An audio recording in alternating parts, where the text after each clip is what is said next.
you. Shout out to the Sac State Women's Program. We are joined right now by the Big Sky Coach of the Year. Stingers up. The Lady Hornets are balling. They're getting ready for the Big Sky Conference Tournament. We welcome to the show for the first time head coach of the Sac State Women's Squad, Mark Campbell. What's up, Mark? How you doing, man?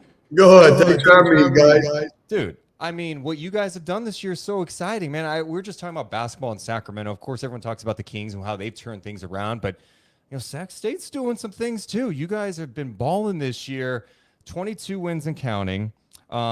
Big Sky Conference champs for the first time. I mean, that's a big deal. What has been the story for you guys this year? How have you guys been able to have so much success? Hey, it's all about the players. Just like the Kings.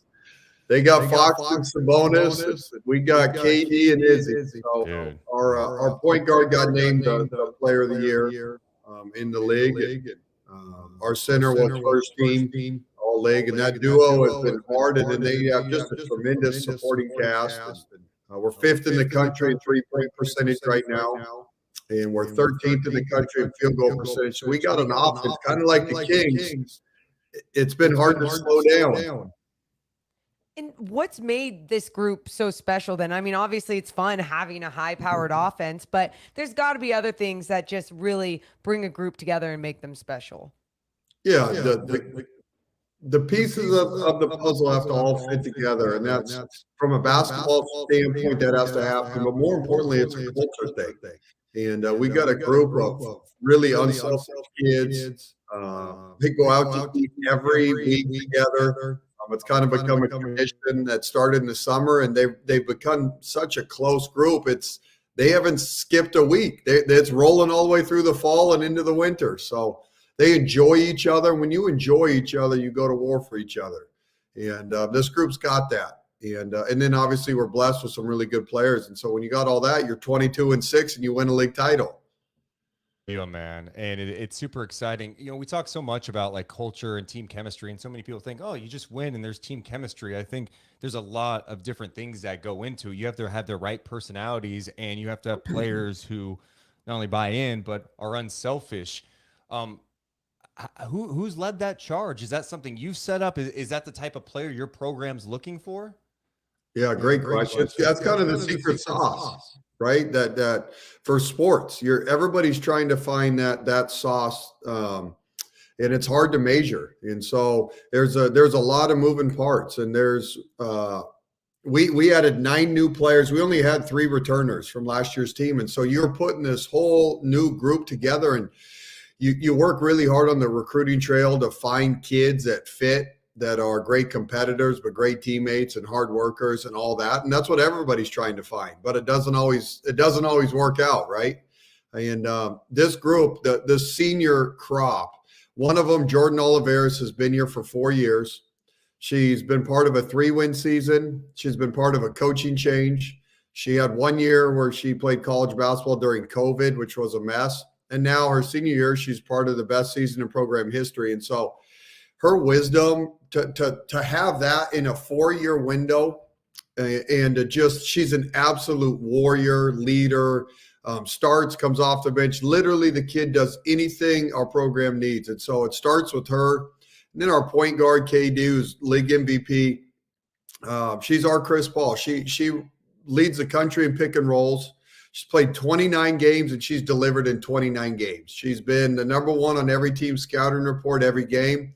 So far, nobody's slowed the kid down. And so she has that rare ability to bring it every single night, even when on that scouting report, the whole game plan is to slow that kid down. And they have it. And so there's just many layers to it, right? And then the coaching staff, we have our own chemistry and our own group. And all of us came from University of Oregon together. So we've been in the trenches for many years together. And so together, it's worked. It's worked. That secret sauce, whatever it is, we got it right now. You have the shooting, you have the big, you have, the chemistry with the coaching staff and everything. When did you know that you really had something good this season? Yeah, man, great question. The chemistry part, you could feel it and figure that out. over the summer training, you're around each other all the time with the workout sessions in the training room and going out to eat together. You saw the team. You can tell when that thing works and when it doesn't. And that was easy to tell. But the basketball piece, it was probably 5 games in. Because our KD, the point guard, she's never played point guard before. This is her 5th year of college basketball. She graduated from Oakland and played shooting guard for 4 years. And from studying the film, we saw she had the vision and the passing ability and all that kind of stuff. But you didn't know until you get thrown into the fire. You don't know if she's going to do it. And our whole system's based on our pick and roll. Last year, we led the country in it. This year, we lead the country in it. So we were handing the keys to a kid that's never played point guard. And so it took about 5 games, and you went, we were right. She's got it. She had what we saw on film. And then now she's growing. And I would say over the last 10 games, our offense, it's been a machine. That's just an incredible story. The fact that this is her first time playing point guard, and here she is dominating the conference. That's a big time deal. What do you think that's done for her confidence as a player? Oh, well, one, she's a pro. She's going to get to go and play basketball at an elite level. And then just her confidence, that's been fun to see over the course of the season. I mean, I think her first game, we lost in overtime. I think she had 12 turnovers. And so it was just her so wound up. She didn't yet know how to manage a college basketball game as the lead guard.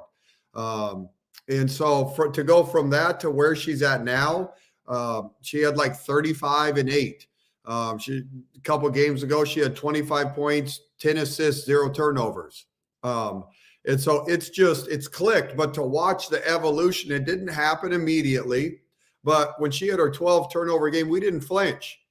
Next game, you get 40 minutes. Here's 50 pick and rolls. We're going to figure this thing out. There is no plan B. So you have to figure it out. You're playing A and B. And so, and she has, you guys. It's pretty neat.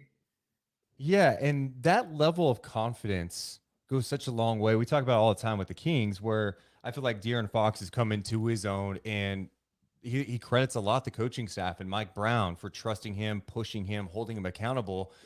As a coach, like, that is so empowering when there is that belief. You could go the approach, 12 turnovers, we're done. We're going to move on from that. Short leash, we're done. We experimented, we tried, it didn't work out.